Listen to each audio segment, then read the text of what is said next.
This video is sponsored by me and Light and Sound Media. We have courses on how to improve your lighting and sound for video. Link down below. Thanks to B&H for loaning me the H1 XLR. We're recording this entire episode with this, plus a Sennheiser MKH50. I own that microphone. I am not being paid further. Nobody's told me what to say. However, I am a human being. I am biased by my own experiences and preferences, so keep all of that in mind as you watch this video. All right, now, if you want to hear what this audio sounds like directly out of the recorder without any sort of processing, make sure to turn off the YouTube stable volume feature, which you'll find in the little gear menu, and then you just toggle that off. Let's jump into the pros and the cons. First of all, this recorder is cheap, and by that I mostly mean inexpensive, but I also mean it's plastic. So it's $150 for a 2-channel audio recorder with 2 XLR combination locking inputs plus a 3.5mm input as well. So it also has the ability to switch from microphone to line level. So if you need to record audio fed from a mixing board or a DJ board, you can do that on this without having to mess around with different cables necessarily. If the DJ, for example, at a wedding and you're the wedding videographer, they hand you an XLR cable. On the older generation Zoom recorders, the recorder would assume that's a microphone level and it would mess up your recording. Here, you can just switch it to line level and you're set to go, regardless of whether they hand you a 1/4-inch connector or an XLR connector. Fantastic. The 3.5mm input supports 32-bit float. That's amazing. But it only supplies 2.5 volts of plug-in power, which may not work for some higher-end lavalier microphones. So make sure that your lavalier microphone, if you are planning to use one with this, can operate on 2.5 volts. Normally, plug-in power traditionally has been from 3 to 5 volts. So I think what Zoom is doing here is trying to be as power efficient with this recorder as possible. It does have a voice-over accessibility feature, so it essentially reads you the menus. It does have a little speaker on the back. Super, super helpful for those that are vision impaired. It is powered by 2 AA batteries or USB-C via its USB-C port. I put 2 AA nickel metal hydride Eneloop batteries in here and was able to power it for 9 hours and 37 minutes with one of the inputs with phantom power turned on. So that's actually, that's really, really good. Good job, Zoom. That's one of the things that Zoom actually does very, very well at almost across the board with all their products. It records to micro SD XC cards up to 1 terabyte in size. It can also act as a USB audio interface to your computer or phone. So you plug in the USB-C cable on the Zoom and into your computer or phone, and you have a stereo recorder, which is fantastic. In addition to that, you can record on the recorder plus use it as an audio interface at the same time. Good job, Zoom. One of the things that you find on lower-end recorders oftentimes is that they're not RF shielded. And what that means is that if you get a radio frequency transmitting device close to it, you can start to pick up this electronic interference and noise. This didn't seem to have any problems with that. We did some testing with wireless transmitters and everything was just fine. We didn't get any sort of interference. But Curtis, you haven't talked about the most important feature yet. It's 32-bit float. Yes, it is 32-bit float. Yes, it works. I have very distinct feelings about 32-bit float. You can find that in another one of our videos. We'll link that here. It's fine. It's not the cleanest, but it's fine. Overall, I think the audio recordings made with the H1 XLR, they sound pretty good if you're using a good microphone. But you have to listen past the noise. And let's get into the cons at this point. First of all, the preamplifier generates way too much self-noise for a recorder released in 2024.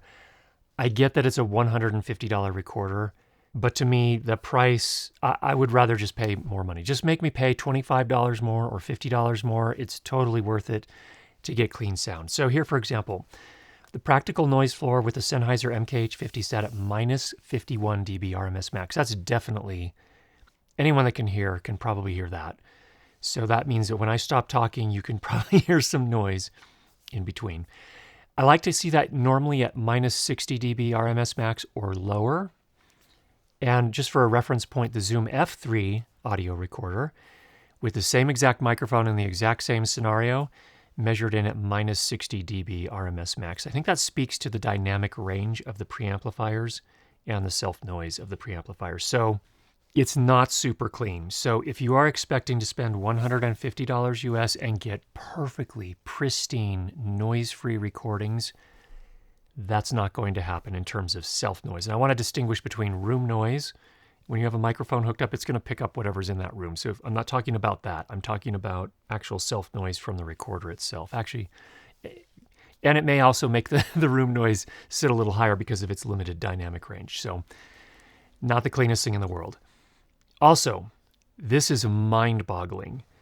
You don't set gain on the H1 XLR. It's 32-bit float. You can't even switch it to 24-bit or 16-bit. It's not even an option. So you do not set gain, but what you do have is you do have a fader in the mixer.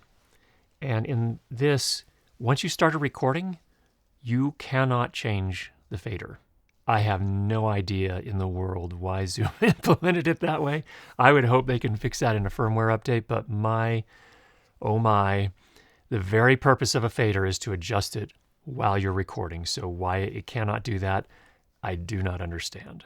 The tiny screen is great from the standpoint that it's actually quite visible even outdoors.